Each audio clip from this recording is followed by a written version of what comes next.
Bonjour à tous et bienvenue pour cette nouvelle vidéo qui va apporter un petit changement, tout simplement parce qu'il s'agit d'une vidéo sur, alors non pas ma première, mais ma deuxième page de scrapbooking. Donc l'idée, c'est de vous faire une vidéo tuto, mais surtout de vous faire part un petit peu de mon expérience en tant que débutante en scrapbooking, parce que ça peut être parfois intimidant de commencer une nouvelle activité parce que le scrapbooking, c'est quand même pas tout à fait pareil que l'art journal. Mais voilà, pour être à l'aise dans ma réalisation de pages, j'ai gardé certains codes de l'art journal qui fonctionnent bien pour moi. Et voilà, c'est ce qui m'a permis, bon an mal an, d'avoir un résultat qui, moi, me convient. Alors, vous voyez à l'écran, il y a 2 pages, car je vais réaliser 2 pages en miroir, donc qui vont utiliser absolument les mêmes techniques et le même matériel. Et ces 2 pages, je suis venue les découper dans un papier de Alexandra Renke, qui fait toujours des papiers magnifiques. Ils sont très très beaux, toujours ces papiers. J'en ai une trentaine donc que je n'ai jamais touchés. Je les ai jamais touchés parce que je n'avais pas idée de quoi faire avec. Je les avais pris parce que vraiment je les trouvais très très beaux. Ils sont toujours comme ça avec des motifs aquarellés. Et puis je les ai jamais touchés parce qu'ils m'impressionnaient ces papiers tellement justement ils sont beaux. Vous voyez 2 pages réalisées en parallèle dans un format particulier. Ils viendront dans un album au format des albums des ateliers de Karine. Donc si je ne me trompe pas, ces pages font 21,1 cm de haut pour 11 cm et demi de large, 21,5, hein, je sais plus ce que je vous ai dit. Donc je suis venue découper voilà, 2 rectangles dans mon papier de fond et puis vous l'avez vu un petit peu juste avant, il me restait, des chutes de ce papier et ça me faisait très, très mal au cœur voilà, c'était des chutes un peu toutes biscornues, ça me faisait mal au cœur de jeter tout ça à la poubelle. Donc ce que j'ai fait, j'ai découpé tous les oiseaux qu'il me restait sur ma chute de papier, même les oiseaux qui étaient pas tellement en entier, alors ceux où il manquait un tout petit bout de queue, par exemple. Et ces oiseaux, eh bien, ils me serviront en embellissement ici pour cette page et puis probablement pour d'autres pages. Pour casser un petit peu le côté fond de cette page avec tous ces oiseaux et bien faire ressortir mes photos, j'ai pris un autre papier de fond. Là, c'est de Shoe and Flowers. Donc, c'est un papier de fond, pareil, aquarellé avec des taches de couleur. Donc, ici, une tache de couleur bleue qui s'associe parfaitement avec l'autre papier avec les oiseaux. Et j'en ai déchiré un morceau et je viendrai comme ça mettre ma photo sur la jonction entre mon fond avec les oiseaux et mon fond avec mon papier aquarellé. Ça me permettait comme ça, au niveau de mes photos, puisqu'il y en aura 2, ça me permettait comme ça, je trouvais que mon œil ne soit pas perdu entre les oiseaux du fond et ma photo à l'endroit où je vais déposer ma photo. Puis vous verrez, au niveau des photos, je vais y ajouter d'autres embellissements. Donc voilà, le but c'était j'utilise ce papier de fond qui est très très beau encore une fois avec tous ces oiseaux aquarellés, mais en même temps si je laissais que ça, eh bien on savait plus trop regarder quoi. À un moment trop d'oiseaux tue l'oiseau, même si je vais encore en rajouter. Vous avez pu le voir sur la photo de début. Mais voilà, le tout c'est d'essayer de trouver un équilibre. Pour vous donner un ordre d'idée, c'est voilà, moi je débute vraiment dans cette activité-là. Il m'a fallu alors avec des pauses, mais elle m'a occupé toute la journée cette page, hein. Pour exemple, ici j'ai tamponné, des plumes, donc l'ensemble des tampons, utilisés pour les embellissements sont, des tampons, Les Ateliers de Karine. Donc je voulais, utiliser, ces plumes, on parle d'oiseaux, les plumes, on est quand même bien dans le thème et en fait finalement je ne vais pas les utiliser Pourquoi? Parce que, je les ai colorisés trop peps par rapport à ce que je souhaitais comme colorisation. Donc on va enchaîner sur, la colorisation et du coup, elle faisait, trop de contraste. Elle se fondait, pas du tout avec, le reste, et bien le reste de mes papiers, que ce soit, le fond aquarellé ou, les oiseaux, que vous avez, pu voir. Donc j'ai laissé de côté ces plumes. On va de fait parler colorisation et là j'y suis pas totalement allée au hasard. Alors ma colorisation ici je l'ai moins travaillée que sur une page d'art journal. Pourquoi? Parce que pour moi dans ma page de scrap ce que je veux mettre en valeur c'est la photo donc les embellissements vont être là pour entourer, encadrer, mettre en valeur la photo mais ce qui doit vraiment rester, au centre pour moi, c'est la photo. Donc je voulais pour cela une colorisation très légère à l'aquarelle et c'est ce que je vous dis là, les plumes, je suis partie notamment au niveau du vert sur quelque chose de beaucoup, trop flash. Et c'est ce qui fait qu'au niveau de la colorisation, eh ben, vous verrez, je vais pas m'y prendre du tout de la même façon que dans l'art journal. Je vais notamment laisser pas mal de zones blanches dans, mes, colorisations. Donc au niveau de, ici, la basket avec les fleurs, eh bien, je vais laisser le haut de ma basket, blanche ou en tout cas sur un bleu très, très clair. Je vais laisser, le bout et l'arrière, blanc. Je vais laisser, certains feuillages et le bout de mes fleurs, blanches et au niveau de la petite cabane à oiseaux, pareil. Je vais réaliser un dégradé, mais tout le côté droit de la cabane va, s'arrêter pour, au niveau colorisation, pour, laisser, du blanc. La deuxième chose, c'est pareil, ici, je n'ai pas choisi mon papier, au hasard. Vous regarderez, vous y ferez attention. Au niveau de mon papier de fond de Alexandra Renke, les oiseaux sont donc dessinés, au trait, au crayon noir, donc ça tombe bien, les tampons reprennent, ces codes-là. Mais au niveau de la colorisation de mes oiseaux, on voit que c'est une colorisation qui a été faite à l'aquarelle, mais cette colorisation a été faite par touches successives d'aquarelle. Vous verrez, il n'y a pas de fondu dans la colorisation, des oiseaux, pour, mon fond de page. Vraiment, on a plus des touches, des taches de couleur qui vont, mettre en couleur, ces oiseaux et j'ai voulu reproduire cette colorisation, pour ma chaussure et pour ma petite cabane. Donc pour ça, il me fallait un papier qui fasse des marques. C'est paradoxal, hein, parce que souvent je vous dis, ah, en aquarelle, moi j'aime bien, les fondus, j'aime bien, les dégradés très très doux qui s'enchaînent bien et ben là, c'est pas ce que je voulais.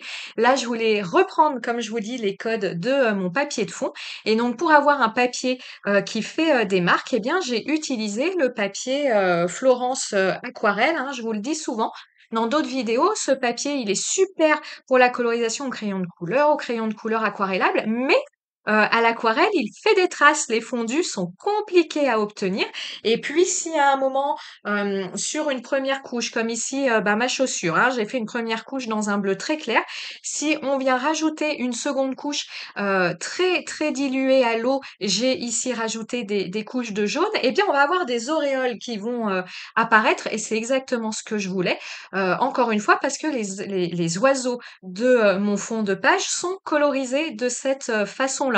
Je n'aurais pas obtenu ce résultat avec des auréoles et avec, des couleurs qui se mélangent, mais pas trop, avec mon papier, aquarelle habituel en coton. Puisque le coton, bah, voilà, pareil, souvent je vous le dis, il permet d'éviter les auréoles. Donc là, hein, vous voyez dans ces oiseaux dans le fond, hein, vous voyez, c'est vraiment des touches et on voit alors peut-être que vous voyez mal à l'écran, mais en tout cas moi je le vois, ayant la page, sous les yeux. Il y a vraiment des auréoles qui apparaissent dans la colorisation, ce qui permet d'avoir une colorisation finalement aussi, très, texturée. Voilà, donc j'ai colorisé de cette façon-là, donc j'ai fait le choix de ce papier volontairement. Comme d'habitude, je tamponne à la Versafine claire pour avoir, une encre qui, résiste à l'eau et là, Et bien là, arrive le moment qui m'a pris un temps de fou. Je ne vous ai pas tout filmé. À un moment, je me suis dit: «Bon, c'est bon, ils vont en avoir assez de me voir, gigoter avec mes, embellissements». J'ai ressorti des anciens embellissements que j'avais réalisés pour ma première page, de scrap, qui est une fleur embossée, à chaud sur, du, papier calque. Voilà, j'essaye de la placer parce que je la trouve toute belle, mais une fois encore, je n'ai pas pu la placer sur ma première page. Je ne la placerai pas ici sur, ma seconde page. Vous voyez, c'est ce que je vous disais, je n'utilise que ma chaussure et ma petite, cabane, et je suis venue chercher dans tous les oiseaux que j'ai détourés dans les chutes de papier, qui me restaient, eh bien, des petits oiseaux qui pouvaient, convenir pour, mes, 2 pages. Donc l'idée de ces 2 pages, c'est ma photo, on a nos 2 oiseaux, qui se regardent. Donc j'en veux un, vous le verrez par la suite quand, je passerai au collage de mes éléments. J'en veux un, celui de gauche, un peu plus en hauteur que celui de droite, dans l'idée de, suivre en fait, le regard, de, mes oiseaux. Vous voyez que celui à gauche, il regarde un petit peu en contrebas, donc c'est pour ça que je vais le mettre un petit peu, plus, haut. Ce que je me suis aussi dit, là ça y est, on arrive à quelque chose qui va, correspondre à, mon résultat, final. J'ai voulu quand même, je veux faire un lien entre toutes, mes pages, et ce qui va faire un lien entre toutes mes pages, eh bien, vous allez le voir, ce sont les tampons de fond Shoe and Flowers que je vais utiliser pour texturer mon fond de page. Ce sont les mêmes tampons que j'ai utilisés pour, ma première page, et puis, ces die cut, ces die cut que l'on retrouve également pour certains en tampons, chez, Shoe and Flowers. Donc c'est la collection, Voyage imaginaire. D'ailleurs, je fais une parenthèse, la collection commence à être en comment? En promotion, en fin de série. Donc si c'est une collection qui vous plaît, ne tardez pas trop, si c'est possible évidemment, à vous la procurer, parce que, les sœurs ont bien noté, hein, sur leur site, que qui dit fin de série dit qu'il n'y aura pas, de, réédition de, la collection. Donc je vous disais, en fil conducteur, les die cut et les couleurs que, voilà, de ces die cut, hein, entre ce vert, ce bordeaux, ce rose. Donc vous ne l'avez pas vu, ça je vous l'ai pas filmé, mais j'ai, tâtonné avant de trouver cet équilibre. Je viens, avec, mon scotch double face, coller ensemble tous, mes embellissements, qui, viennent mettre en valeur, ma photo, et le fait de tout coller, ensemble, alors ça c'est pas moi qui l'ai inventé, hein, ça j'ai regardé des vidéos et j'ai trouvé, cette façon de faire, vachement pertinente. Le fait de tout coller ensemble, et bien maintenant, pour venir mettre mes tampons de fond, eh bien, c'est bien, bien plus simple, parce que je peux venir, hop, faire un coup de tampon, je regarde comment ça se passe. Après, je me dis, bon, ben, il en manque un ici, hop, je viens, le tamponner. Alors qu'à chaque fois, si j'aurais dû, heu, tout, refaire pour voir le résultat, que ça, donnait, hein, c'est-à-dire tout replacer mes embellissements, ça aurait été, quand même, hyper galère. Donc vous voyez, comme je vous dis, hein, vraiment, moi, je débute, donc j'y vais, à tâtons. J'ai repris, pour me simplifier la vie, ce que je vous disais, mes tampons de fond, Shoe, and Flowers. Donc vous avez ce grand tampon, postcard avec des écritures très, très élégantes, des écritures, un petit peu, façon, écriture, calligraphie, à la plume. Donc je viens donner de la longueur à ma page en venant tamponner ces tampons de fond, à la verticale, hein, donc l'écriture est, elle est pas à l'envers, mais elle est pas dans le bon sens. Peu importe.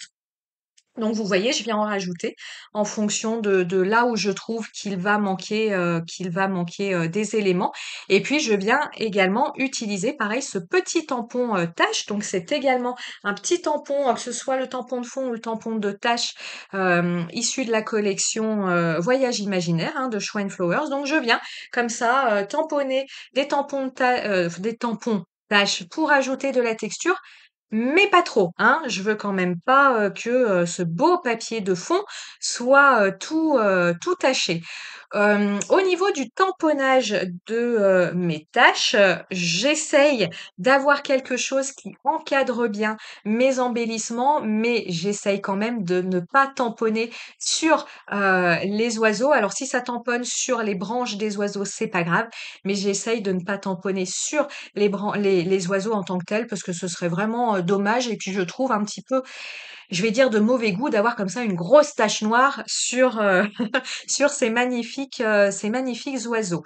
Au niveau, du titre, puisque maintenant le tamponnage de fond est fait, mes embellissements, sont collés sur, la page et bien je reprends là encore pour me simplifier, la vie, puis finalement pour avoir une continuité dans mon album, je vais reprendre la même chose que j'ai fait pour ma première page de scrap, c'est-à-dire un texte col tamponné sur un papier de fond, Show and Flower. Donc vous voyez, hein, ces papiers dont je vous parle, ces papiers à la fois très simples et très texturés. Moi, je les ai toutes ceux-là, hein. À chaque collection, ils nous sortent les mêmes papiers, en tout cas pour ceux-ci, avec des couleurs, différentes, hein, associées au combo couleurs, de, la collection. Donc ces papiers, voilà, très simples pour, tamponner mon titre, je fais un petit cadre, je viens, découper vraiment à la limite, du cadre et je viens coller tout ça avec des, petits, carrés de mousse 3D. Alors vous voyez le titre «Balade en plein air», je suis venue finalement le retamponner sur un papier, de fond, rose clair parce que je trouvais que vert sur mon étiquette qui était, déjà verte, ça ressortait, pas, qu'est-ce que je fais là? Ah oui, ça ressortait, pas génial. Qu'est-ce que je fais? Parce que ça fait un petit moment que je l'ai faite cette page. Vous voyez, à droite, l'un de mes die cuts a des chiffres, voilà, a, du contraste noir et du coup, je trouvais que sur mon die cut, là, étiquette, verte et bien qu'on manquait, vu qu'il est vide celui-ci, de contraste noir. Donc là, je suis venue tamponner, également, bah, les mêmes chiffres, hein, puisque je vous disais sur les die cut, on retrouve ce que l'on a en tampon, chez Shoe and Flowers. Donc je suis venue tamponner sur mon étiquette en faisant bien garde de pas manger sur ma chaussure, un petit tampon pour avoir comme ça, là aussi, un, contraste. Alors évidemment, là, vous voyez à la vidéo tout s'enchaîne. Dans la réalité, ce n'est pas ça. Quand j'ai tamponné, sur ma petite étiquette, j'ai vraiment pris le temps de laisser sécher puisque l'étiquette a un petit côté, glacé, donc prend assez, de temps, à sécher et je voulais pas de maladresse, puisque je suis coutumière de ça, à mettre mon doigt dessus qui, risquait de faire, baver, mon, tampon. Là aussi, je reprends le code que j'ai utilisé pour ma première page, c'est-à-dire que je viens encadrer, mais pas totalement, l'ensemble de mes pages. Donc, un cadre soit, en haut à droite, en bas à gauche, soit inversement en fonction là, on a 2 pages qui se répondent. Donc j'essaye de faire, 2 cadres pareils, en symétrie et puis vous voyez en tout cas pour les cadres du bas, je les arrête à la même hauteur, pareil pour qu'on ait quelque chose de cohérent et puis, de, joli, à l'œil. Voilà, ces, 2 pages sont, terminées. Je vous le redis, c'est une grande première pour moi. J'avais malgré tout que ce soit une grande première, j'avais envie de vous partager la réalisation de cette page parce qu'encore une fois, je trouve ça intéressant, quand on se lance et bien de faire part, de ses expériences, de ce qui a pu être, compliqué. Moi, c'est trouver la place des embellissements, ça m'a pris un temps de dingue et puis finalement, les petites astuces comme ça, de reprendre, des codes de pages, précédentes pour se simplifier la vie, ça aide à avancer quand, ça fait déjà plus d'une heure qu'on cherche, où disposer tous ces embellissements. Je vous souhaite une très, très bonne journée et puis comme d'habitude, on se dit à très, très bientôt pour de nouvelles réalisations et surtout, amusez-vous. Allez, ciao, ciao.